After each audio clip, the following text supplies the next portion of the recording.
देखते हैं ये जो पाकिस्तान इंडिया की टेंशन चल रही है, पाकिस्तान ये समझता है कि India is ready for another attack. ऐसी कार्रवाई करेंगे पाकिस्तान मजबूर हो जाएगा सोचने पर कि वो दुनिया के नक्शे पर रहना भी चाहता है कि नहीं। कि अपने फौजियों को एक वीडियो जारी की इंडिया ने जिसमें वो कह रहे हैं कि तैयार रहो, ऑपरेशन सिंदूर 2.0 होगा, आपको मौका मिलेगा, भगवान ने चाहा। को सरहद पार दहशतगर्दी का असल चेहरा और इलाकाई अदम इस्तेहकाम का मरकज तस्लीम करती है पाकिस्तान। आर्मी मुल्क चलाती है पाकिस्तान में, भारत में ऐसा नहीं है। और अगर chief of the army staff ने ऐसा बयान दिया है, राइट, तो ये पाकिस्तान के लिए खतरे की घंटी है। ये एक डिक्लेरेशन ऑफ वॉर है। ऑपरेशन सिंदूर तो उन्होंने जारी रखा हुआ है, तो ये पाकिस्तान को धमकियां क्यों? मतलब है कि वो मौका आने वाला है कि एक दफा इकट्ठे होके इनके साथ हम कर लें, लेकिन शासखाना है कि जिसको हिंदुस्तान जरूर आगे बढ़ाएगा। हमारी सियासी क़यादत को सोचना पड़ेगा। अखबार के लिए लिखते रहते हैं और इनकी कश्मीर पे कई सालों से नजर है। पाकिस्तान को चोट पहुंचाना बहुत जरूरी है। अब पाकिस्तानियों को यह लगता है कि क्योंकि ये डोनाल्ड ट्रंप के एडमिनिस्ट्रेशन के क्लोज आ गए, डोनाल्ड ट्रंप के क्लोज आ गए, तो उस चीज का फायदा उठाएंगे और भारत के अंदर ये फिर से टेररिस्ट भेजेंगे जो है। और खुदा ने चाहा, परवरदिगार ने चाहा तो आपको मौका मिलेगा और आप जो है ना, इस टाइम हम थोड़ा सख्त ऑपरेशन करने जा रहे हैं। आपको क्या लगता है, हर रोज थ्रेट आता है, हर रोज?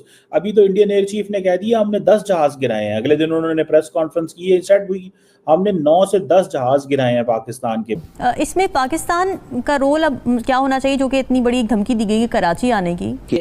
अब अफगान सोवियत वॉर नहीं रहा, अब अमेरिका भी चला गया। अब ये दहशतगर्दी बंद करो, आओ बात करते हैं, आओ इन मामलों को हल करते हैं।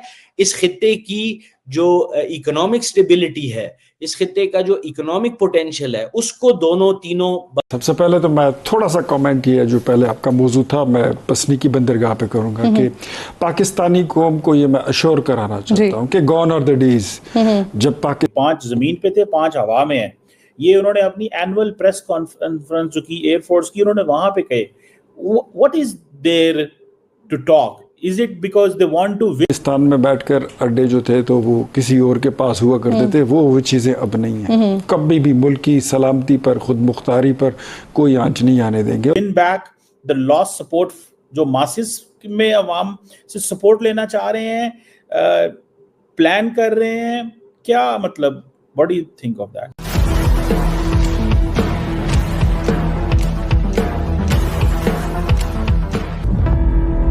ऑपरेशन सिंदूर के बाद भारत और पाकिस्तान के बीच हमेशा कुछ न कुछ तीखी बयानबाजी देखने को मिली है। ऑपरेशन सिंदूर के बाद रही कसर जो भी थी वह क्रिकेट में पूरी हो गई। पाकिस्तान बुरी तरीके से मार खाने के बाद क्रिकेट के ग्राउंड पर भी बार बार जलील हुआ। भारत और पाकिस्तान के बीच एक बार फिर से रिश्तों में कड़वाहट और सैन्य टकराव की आशंका बढ़ गई है। आइए देखते हैं इस पर मीडिया और लोगों ने क्या कहा और मिलते हैं वीडियो के अंत में। पाकिस्तान कश्मीर के नाम पे क्या कर रहा है और कश्मीरियों को पिछले 78 सालों से पाकिस्तान टॉयलेट पेपर की तरह यूज करता रहा और नतीजा ये निकला कि आज कश्मीरी जब देखते हैं लाइन ऑफ कंट्रोल के उस तरफ तो देखते हैं कि वहाँ खुशहाली है, वहाँ पे अमन है, वहाँ पे प्रोस्पेरिटी है, स्टैंडर्ड ऑफ लाइफ 10 गुना बेहतर है पीओके में रहने वालों का। तो ये कहते हैं कि ये कैसी काफिर सरकार है हिंदुस्तान की जिन्होंने कश्मीरियों को इतनी सहूलियात दी हैं। सेल्फ गवर्नमेंट है, वहाँ पे बाकायदा इलेक्शन हुए हैं और जेन्युइन इलेक्शन हुए हैं। पाकिस्तान की तरह रिग्ड इलेक्शन नहीं है, जेन्युइन इलेक्शन हुए हैं जहां पे बीजेपी हारी और उमर अब्दुल्ला जीते, वहां पे चीफ मिनिस्टर हैं, सेल्फ रूल है, ग्रास रूट लेवल पे काउंसलर, मेयर सारे एक बेहतरीन रूल कर रहे हैं। तो यहाँ के बैठे पीओके के कश्मीरी ये बैठ के सोच रहे हैं कि हमें इस्लाम के नाम पे वहाँ पे टेररिज्म करवाते रहे हमारे ही कश्मीरी। पाकिस्तान की अपनी फोर्सेस इतनी बासलाहियत है कि अगर कहीं बंदरगाह बनानी हो हम बना सकते हैं, कहीं पे कोई अड्डा हो हम खुद चला सकते हैं, किसी और को। सर वो लहजा मैंने खुद सुना और उस लहजे में बहुत ज्यादा वो क्लैरिटी थी जिसमें कहा था कि हम अपनी सिक्योरिटी के बारे में बड़े हसास हैं। बड़ा वाज़ेह हो जाता है। उसमें कोई दूसरी बात नहीं। जी, मेरे सवाल पे दूसरी बात जो आपने की सऊदीया की, देखिए मैं इसको इस तरह तशबीह देता हूं कि जो अल्लामा इकबाल ने ख्वाब देखा था, कायद ने उसकी ताबीर दिखाई, लेकिन उसकी तकमील जो है वो हमारा ऑपरेशन बनियानुल मरसूस था। और फिर उसके बाद से जो सिलसिला फतूहात का शुरू है, चाहे वो ईरान पर हमला था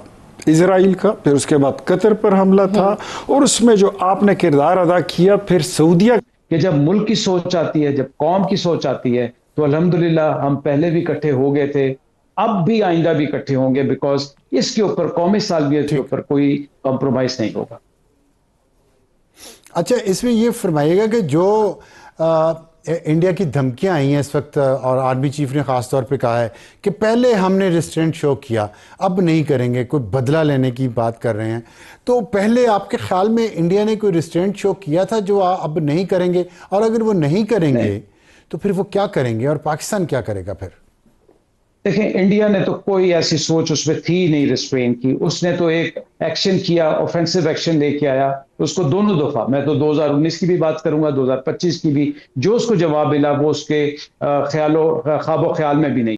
पाकिस्तान के पास सिर्फ एक गीदड़ भपकी है कि उसके पास न्यूक्लियर वेपन्स है। डोनाल्ड ट्रंप को यह दिक्कत नहीं है कि भारत जाके पाकिस्तान को तोड़ दे, उसके 4 टुकड़े कर दे। ये डोनाल्ड ट्रंप की दिक्कत नहीं है, उसको कोई प्रॉब्लम नहीं है कि पाकिस्तान को ठोकते रहो और उसको क्रेडिट देते रहो, फिर ठोको, फिर क्रेडिट दो, फिर मिसाइल मारो, बोलो तू शांति का मसीहा है। के साथ आपने जो स्ट्रेटेजिक मुआहिदा किया है, that is not only a strategic मुआहिदा, उसके बाद से आपकी एक बड़ी नई आपको ओपनिंग्स जो है मिलने जा रही हैं। आपकी बहुत सारी चीजें शेयर हो जाएंगी। मेरे ख्याल में अगर मैं उसको यहाँ पे डिस्क्लोज करूँ तो वो इट्स बिफोर द टाइम, हमें करना नहीं चाहिए, वो प्राइम मिनिस्टर साहब खुद ही करेंगे तो ज्यादा बेहतर होगा। लेकिन मैंने आपके शो में कहा था, मैं थोड़ा सा मैं होगा, बहुत कुछ होगा, वो यहाँ पर आएंगे तो यहाँ पे लाजिमी बात है, सिर्फ मौसम पे तो बात नहीं होगी, ना ही कोई किसी गजल पे बात होगी। जो नहीं, उनके आने पे ऐलान होगा या वजीर आजम जो जा रहे हैं उस दौरे में होगा? कुछ इनके जाने में होगा, कुछ उनके आने पे होगा। और ये इतना मैं इतना बता दूं कि इट्स मोर देन। अब आइंदा वो क्या करेगा? देखिए, उसने सरकरी का एक ऐसी मसला उठा दिया जो कि कोई मसला नहीं है। वहां पे आपकी एक छोटी सी बेस है, नेवल बेस है, जो कि बड़े अरसे से प्रेजेंस है, और वो एक ऐसा खित्ता है जिसमें सपोजिटली मिनरल्स हैं, और तो कुछ भी नहीं होता। हाँ, तो ये ऐसे ही वो जो फ्लैगशिप चीजें करने की कोशिश कर रहा है, करेगा क्या? देखें, एयरफोर्स अल्हम्दुलिल्लाह उनकी इस काबिल नहीं है कि अगले कई सालों तक खड़ी हो जाए।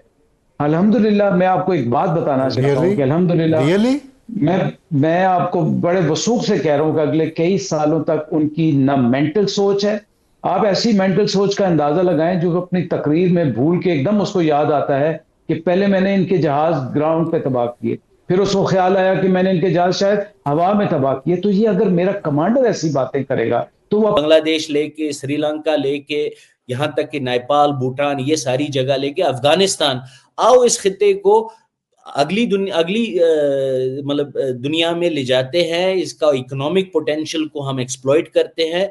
यहाँ का जो वर्क कैपिटल है, जो मतलब सबसे बड़ा असासा है, आपको पता है कि पाकिस्तान जैसे मुल्क में, Pakistan is one of the countries with the highest rate of people which are younger than 35। India has a big population which is a middle class population and with one of the highest rates of young people. मतलब इतना हमारे पास potential है, human capital है। तो ये जो बात हो रही है कि चलो आओ ये दहशतगर्दी बंद करते हैं और अपने नौजवानों को दहशतगर्द बनाने के बजाय या दहशतगर्दी का शिकार बनाने के बजाय आओ इस खित्ते की ह्यूमन पोटेंशियल को, ह्यूमन कैपिटल को, इकोनॉमिक कैपिटल को, टूरिज्म कैपिटल को, इसको एक्सप्लॉइट करते हैं और इस खित्ते को आगे ले जाए। भारतीय सेना प्रमुख उपेंद्र द्विवेदी ने हाल ही में पाकिस्तान को सख्त चेतावनी दी कि उन्होंने कहा है कि पाकिस्तान आतंकवाद को बढ़ावा देना बंद कर दे, नहीं तो वह खतरे में पड़ सकता है। इसके जवाब में पाकिस्तान ने तीखे अंदाज में कहा है कि अगर जंग हुई तो इसका अंजाम दोनों देश में बराबरी होगा। सेना प्रमुख फील्ड मार्शल आसिम मुनीर की अगुवाई में बयान जारी किया गया और कहा गया कि पाकिस्तान की सेना हर प्रकार की कार्रवाई के लिए तैयार है।